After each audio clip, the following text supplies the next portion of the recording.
You are listening to the Teach Middle East podcast, connecting, developing, and empowering educators. Hi, everyone, and welcome to Teach Middle East. We are honored this morning to have with us Asha Alexander. She is the principal CEO of GEMS Legacy School, and she's also the climate change leader for GEMS Education. And we are going to be diving in and getting to know her. Normally, we are looking at a topic, but because in the Back to School feature, we featured GEMS Legacy School and we got to know them a little bit more. Today, we're going to be knowing the person who leads the helm of that school and getting to understand what makes her tick as a leader, as a woman, and as a person. Welcome, Asha. Thank you so much, Lisa. It's such a pleasure to be with you this morning. It's our honor to have you, actually. I've watched you for years and years as we've been out here for a while. So I've seen how well you've run your kindergarten starters, and now it's GEMS Legacy School. And that's such a fitting name because GEMS Legacy means that you are offering something that will stand the test of times. And that is a fantastic thing. So it's really our pleasure to have you. Right. So to get into it right quickly, can you tell us a little bit about you, your background, where you grew up, where you went to school, etc.? Okay, I was born in India in a state called Kerala, right down at the southernmost tip of India. And I was brought up in Bangalore, which is in Karnataka. And I went to school there. I pretty much did my schooling and my college and my university in Bangalore. I was at Bishop Cotton Girls High School and then Mount Carmel College in Bangalore and Bangalore University, where I mastered in literature. And I got married after that pretty early when I was 21 years of age and had twins the following year. And that pretty much kept me busy with running around. I was married into the Indian Navy where my husband served as an officer. So it took me practically all over India along its coast, and I had the opportunity to serve in different institutions all across India before I came to Dubai. Wow, she's a twin mommy, people like me. So we have that in common. And your time in Dubai started when? I came here in 2001, so I've completed 20 years in Dubai. Amazing. How's it changed since you've been here? I think when I came in, Dubai was on the growing mode of its journey. And I wasn't expecting a modern city. I was coming right out of Mumbai, which was very, very busy. And I thought, well, this would be a desert. I had visions of camels and all kinds of things. So I was pleasantly surprised when I came in and I found that it was quiet, it was modern, but it wasn't as busy as the city from which I was coming. But I came in during the growth phase of Dubai where things were beginning to ramp up and there were schools growing and so were the roads and the buildings. I saw the 2005 to the 2010 phase where we saw the Burj Khalifa buildings, rising on Sheikh Zayed Road and the whole place transforming from a very, very quiet little city to a busy, bustling city that it is today. Wow, that must be amazing to see. I came out here in 2010 and I've watched it change in the last 10 years. So I can just imagine what the transformation was like if I had come out here, say, for example, in 2000 or 2001. And in terms of education, like how has that changed since you've been out here? I think the inspection and the formation of the Knowledge and Human Development Authority has actually done a lot of good in terms of upping the standards in schools. Schools were at variable standards. I'm not saying they were not doing a great job. Some schools were really, very focused on the learning. But the standards that have been put in place has enabled teachers to focus on the academic aspects. Many schools were running on a managerial kind of roles where the leaders were looking at the functioning, the safety, all of which are important. But the focus on teaching and learning and pedagogy were not uniform, I would say, across schools at that point. Right. And so now it's really come a long way, would you say? Yes, it's really come a long way. And I would say there's with Sharjah, Abu Dhabi having their own boards as well, the whole thing has evolved. There's a lot of focus on inclusion, which was not there initially. So, taking in children from all kinds of backgrounds, welcoming them and creating a really inclusive ethos was not a feature when I had just joined. Right. Let's go back a bit. I know we've veered off a little bit into what's going on in Dubai, but for you, when you were in school, who was your favorite teacher? Well, I've got to tell you, there were favorite teachers while I was in school. And then I looked at it differently when I stepped out to school. So I'm going to tell you both. Okay. While in school in grade 4, I had a teacher called Lynette Robinson, and she was kind. And that's the special thing I remember about her, because though I speak English fluently today, I couldn't speak it at all when I was in school till I was in about grade 5.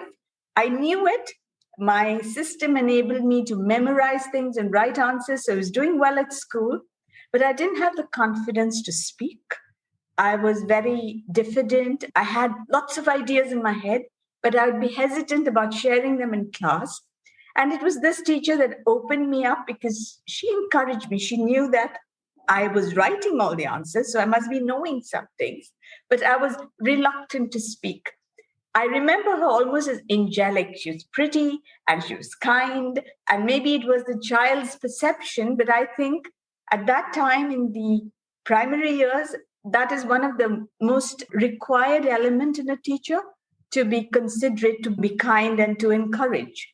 But when I stepped out of school, I had several teachers to thank.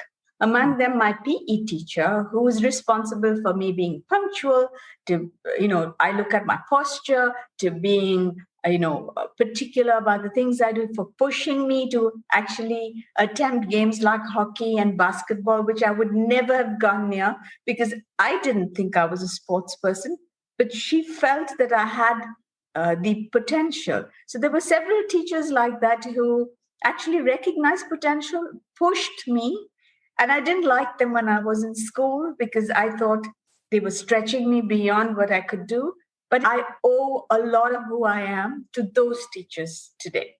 Yeah, I think it's such a fantastic thing to look back and think about the people who have challenged you in your school years and to think, you know what, they meant good.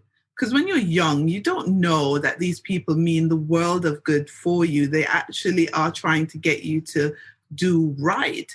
You feel they are bothering you, or it's stressful, or they're just trying to annoy you, when really they just care about you. So that's good to actually look back. Yes, totally. I think, my teacher of English who pushed me to debate, I never thought I could speak English. So to be actually debating, expressing my opinion, she believed in me, and that helped me go out there and do those things, which I think is something teachers must do. They must recognize potential in all kinds of children, even the diffident ones, because they actually gave me that impetus that has propelled me in my life.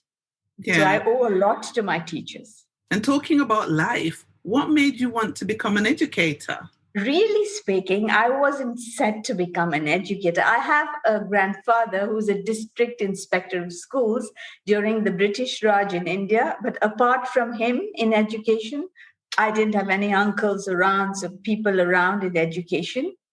I got married very early and I had twins when I was 22. So that pretty much summed up, my life was busy rearing them. And then my husband kept moving every 2 years.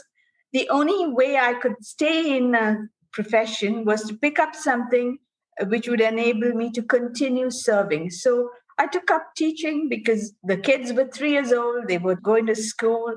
My husband would move every 2 years. So this was a profession where I felt I could contribute to society in some kind of way. So it wasn't a planned move. It was something that I came into. I can't say I had dreams of becoming a teacher when I was in school, but I don't regret the path at all. Yeah. Sometimes the path chooses us, right? Absolutely. And so now that you're in education and you've been in it for quite a while, what do you enjoy most about being, let's take it from teacher and then we're going to move it to school leader. So what do you enjoy most about being a teacher? I think the most I enjoy is connecting with the students because I was a person who benefited from my teachers, concern and championing me, that I think I looked for the underdog. I always supported children who the other teachers felt weren't good enough. So I think I looked for children like me, like perhaps disadvantaged in some way. And I always believe that everybody has the ability to learn, and you just need a champion. You just need somebody behind you saying, you can do it. And you suddenly find that child blossoming. So I knew I could make the difference in the lives of several children. And that was the most interesting part of being a teacher, not the content, not being able to use strategies and pedagogy, but changing lives. I really like that. I think that is the heart of teaching, being able to transform lives and the lives of young people that will then ricochet and impact for years and generations to come. But now that you're leading one of the largest schools in Dubai, oh my God, like what do you enjoy about that role? Again, I think, I had almost 33 years of experience, 24 as an administrator.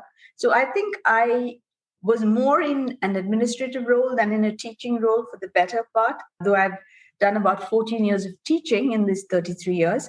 But when I got this opportunity, I knew I could impact and change young adults because the parents in my school were like 35 years old or 38 years old, but they were stuck in another time era. They believed they knew, or they wanted their kids educated just the way they went to school. So when I came in here, I got an opportunity to challenge their thinking, to take them beyond that mindset, to grow young teachers into leaders, give them opportunity to empower them. And it was such a large school that I think I came at a time when they were ready and hungry for that change.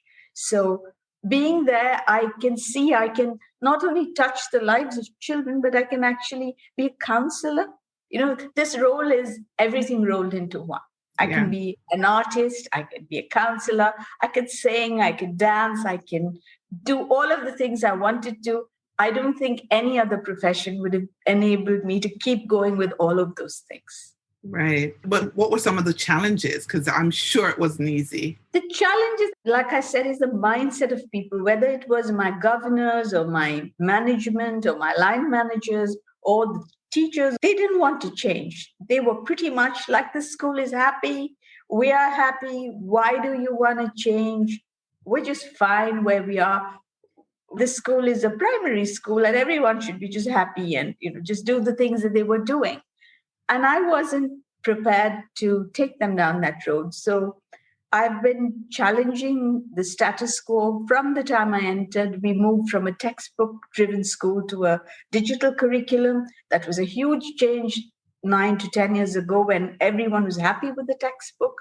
There were challenges in terms of learning about technology. Teachers were saying, why should we do this when other schools are not doing it? They couldn't see the benefit from it. But today, when we transitioned into this pandemic period and they had to move to online learning, my teachers were really seamlessly transferring their roles. And the parents had us to thank because we had the bring your own device policy. And when I had grade 2 bringing in their devices, you can imagine parents very annoyed. What will they do with their devices? They will break it, they lose it. But children learn to be responsible and look after their devices. And it's a question of trusting them. So it's a constant challenge to break the status quo, whether it is with management or with parents, to change their thinking, because I never let it rest. I feel change should be such a constant that you shouldn't be trying to master outdated technology or outdated content.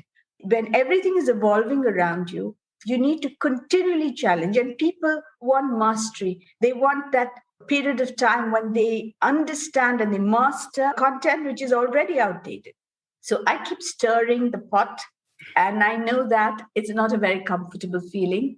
And just like the teachers whom I didn't like when I was in school, perhaps they'll thank me later that I gave them the opportunity to explore new things and not rest content with what they already know and they're comfortable with. So constantly pushing them outside their comfort zone has been a challenge for me because people don't like it. People don't like it and they don't see the reason why they have to do something new.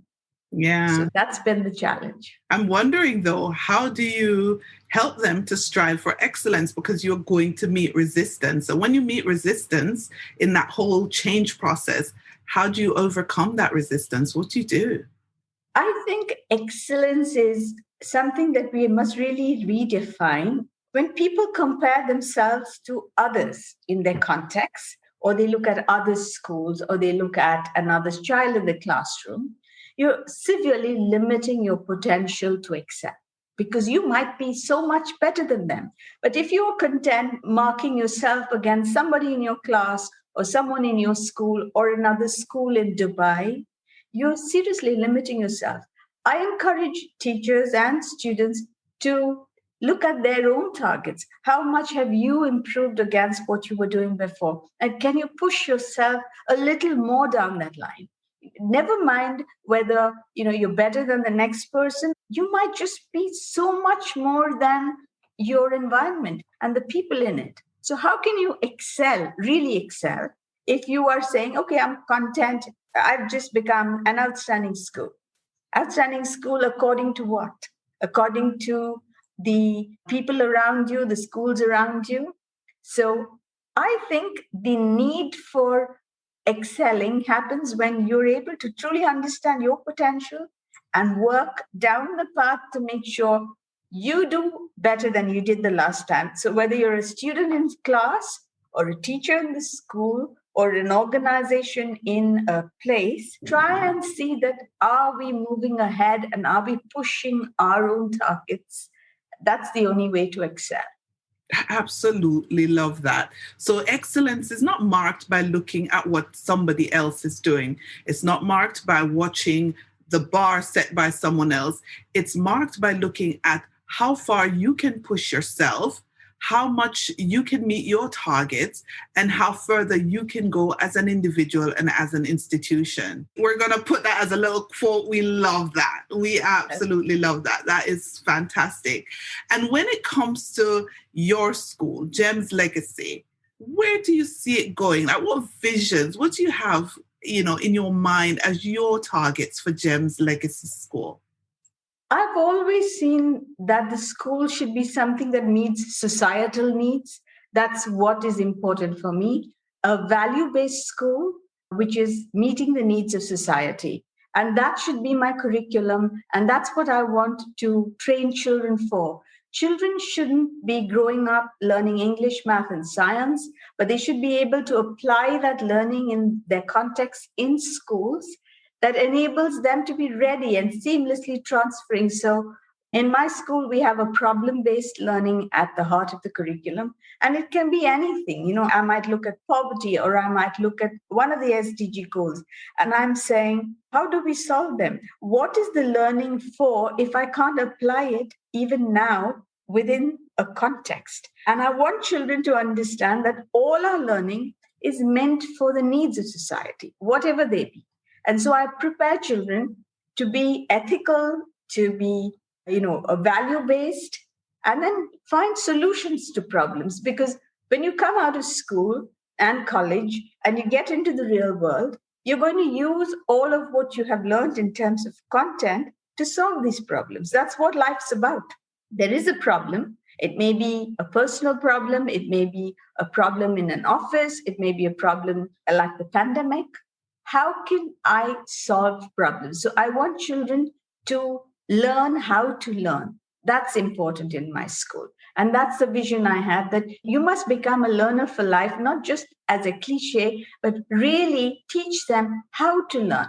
And how to learn means asking questions, inquiring, failing again and again, I just enjoy that failure. I really enjoy. I take tests. I love tests, not because I want to get 90%. I want to know what I didn't know. At the end of the test, I want to know, what did I get wrong and what are the right answers? Because that makes me feel I have learned something new. So this is the kind of culture I'm trying to create for GEMS Legacy School. Make sure that it's a school that contributes to society because of the education we're giving our children. Fantastic. How big is the school? Around 5,000 students. We have 162 classrooms. It's when I talk to people in the UK, they say it's almost as big as their cities or their little towns, where the population is not more than that. And they are aghast that one facility can house so many children. But I think we've got used to it. So while other people see it as a challenge, we have a system in place that enables it to move on well-oiled wheels. I think I remember the numbers. And when I heard it first, I was like, oh my God, one school with that many students. How do you even do it? So leading such a big school has to be a mammoth task. How do you organize your team so that things run so smoothly? One of the things I believe is to constantly build capacity in your teachers. Your teachers have to become leaders in the classroom. This concept of we are the leaders, you listen to us, it should work the other way. I should be getting input from the teacher who's actually in the classroom telling me what works, what doesn't work. And in order to empower leaders, I've got to keep them learning. So there's a lot of focus on professional development that is inbuilt into the curriculum, into the learning day. So I have around 90 minutes every week for every grade level. It's called a common planning time. And it's built into their timetable so that they can discuss issues that come up and model best practice. The best way to learn is from each other, from your master teachers in your school. And I found I needed more time. So I wrote to my parents and said, can I have an early release? Can children all go away at 12 o'clock on the third Tuesday so that I can run professional development from 12 to 4? And they bought into it.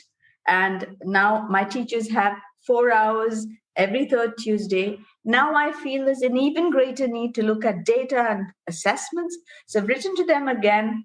I want to be able to look at every student and see if he or she's progressing.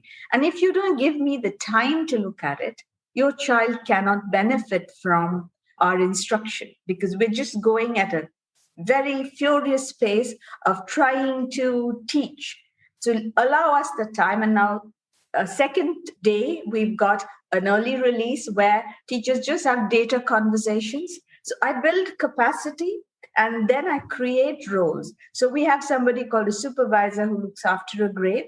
I have deputized a teacher as a supervisor, and I allow them to start acting as a supervisor, complete role, because I do this hand-holding so that when after a year or two there is a position, the teacher is absolutely ready to step into that role. So when you have such a large organization, and these are things that I have done without actually management approval, because I think I have taken it on that I must build capacity. So I must create and manipulate what I have, my resources, I must build, because this is the resource given to me. As long as I'm managing my timetable and managing the PTR and making sure that I'm within the budget, I can have that flexibility. The GEMS gives me that flexibility to build capacity in my teachers. And I think once you've got the bottom, so everyone starts looking at leaders as building capacity from the top down. No, you start at the bottom and you build capacity in every teacher in the classroom and you start building upwards. It's easier to find potential. It's easier to find the ones who can become leaders and who can help you build that structure. So I start at the bottom, and I'm sure that every teacher is getting 150 hours of professional development every year. Wow, that's amazing. And it's good that you start at the bottom, because that's where you recognize talent and hard work and dedication. And then that can filter through to the top. So that's good. If, for example, there was a new principal coming in and wanted advice, what's the one piece of advice you'd give to a brand new principal stepping into a role? First and foremost, every school is different, recognizing that you can take my advice, but even I don't know your school. So you're entering a school, so you've got to learn everything about that school in its context by talking to your ancillary staff, your security, your parents, your students. Observe, ask questions, learn about the school. Don't be in a big hurry to change things according to what you did in your last school. And make sure you suspend judgment. I might know everything about people. I might have been around for 30 years, but every time I enter a new place, I say, I don't know anything. Let me learn from those in that place. And then I can work together with them to begin to change what most needs to change. So I just say, don't be in a hurry to go in and, impress people that I'm a great leader. Take your time, understand, ask questions, because it's only through that reflection you know exactly areas that need to be changed. Everything doesn't need to be changed. Some things are working splendidly well. And you have to know your people, you know your clients, know your customers, know your staff, build relationships first. Because without building relationships, you cannot earn their trust. And without their trust, you can't begin to make changes. So that's what I would tell a new principal. That is sage advice, really is. Okay, I think we've covered the professional. So now let's talk a little bit about Asha. Okay. You have a tough job. I can't pretend it's easy to lead schools. I know what it's like. And you're leading a school bigger than anything I could have even imagined to lead. So what does Asha do to take care of herself? What do you do? I do a lot of things. If you're asking me, what do I do after school? Every single day, I do a lot of Sudoku. I like games, word games, which I play. And I almost challenge myself because I just love playing with words. It's a fetish I have. And most of my mornings go in that way. I enjoy cooking. I love gardening. I love traveling. I love adventure sports, zip lining, paragliding, several things, anything that energizes me, because I think all those experiences sort of make you who you are. So I try to keep very engaged. I love life, and I think life loves me back. That's brilliant. Okay, I know you've told us a lot just now, so here's my wild card one. What's one thing none of your staff or anyone who's associated with you professionally would know? What would surprise them about you? Yes, I have something which I haven't shared. People see me as being very brave, but actually I'm very, very fearful. I'm afraid. But what they see, I think now, after several years, is only the actions I'm taking. So I might be frightened, but only I know that. What I am doing seems terribly brave because I'm walking towards that fearful thing. And they see it as, no, this person can't be afraid. But I'm frightened every single time because I have an overactive imagination, which I have to really rein in. Because if I give it freedom, then it tells me all kinds of horrible things that can happen. It's more about the process of what's going to happen than what actually happens. Because when things happen, I know I will get up and I will resolve the problem. But the actual experience of, say, falling from a building is frightening. But then I do crazy things like zip lining and jumping out of planes. It's like embracing that fear. And I think people think, oh, she's very brave because they're just watching what I'm doing. But inside of me, every time I'm a frightened, maybe 6 and 7-year-old, afraid of the dark, afraid of heights, afraid of several things. And if I tell people, they don't see me that way. They'd say she's very brave, she's courageous, she's strong. But I'm actually just overcoming that because I know that now what I do is I tell myself, don't overthink the thing that troubles you. You just walk towards what it is that you have to do and take the actions. And that's helping me get over that fear. And people's perceptions are so different. Not one teacher in my school is going to say, this lady's frightened. Right. Thank you so much for sharing that. We're winding down to the end of the interview. Thank you so much for being with me here today. My last question, we're about to embark on a new school year. And obviously the last year has been, year and a half really, has been something we've never seen before. What are your hopes for the 2021-2022 school year in general? Not just about your school, but in general. I think we have to stay hopeful. There is a question of looking at the glass half full or half empty. I'm an optimist. I look for what is good. I know there are losses. I know there is difficulty. But if we have to surmount that, and if we have to be resilient, we have to look at the good and hope for the best and continue working. It's easy to get into a very depressed state of mind saying, it was so great before the pandemic and, this has happened. I can't do this. What can you do? Whatever you can do, I always say, bloom where you're planted. Use whatever you have with whatever you have in whatever situation you are. Continue doing what you believe is good for children.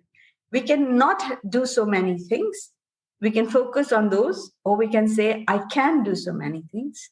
And I would like our schools to focus on what they can do and not what they cannot do. And I'm sure in time, we're resilient as a race. We've been through wars, we've been through famines. I don't see anything as doomsday. There are things that we can overcome together, but we have to stay hopeful. My name is Asha. In my native language, it means hope. And I think I would like to believe that I bring hope to those around me. Fabulous. It's a fabulous way to end the interview. Thank you so much for being with me today, Asha. You're welcome. Thank you, Lisa, for the opportunity to share my thoughts. Thank you for listening to the Teach Middle East podcast. Visit our website, teachmiddleeast.com, and follow us on social media. The links are in the show notes.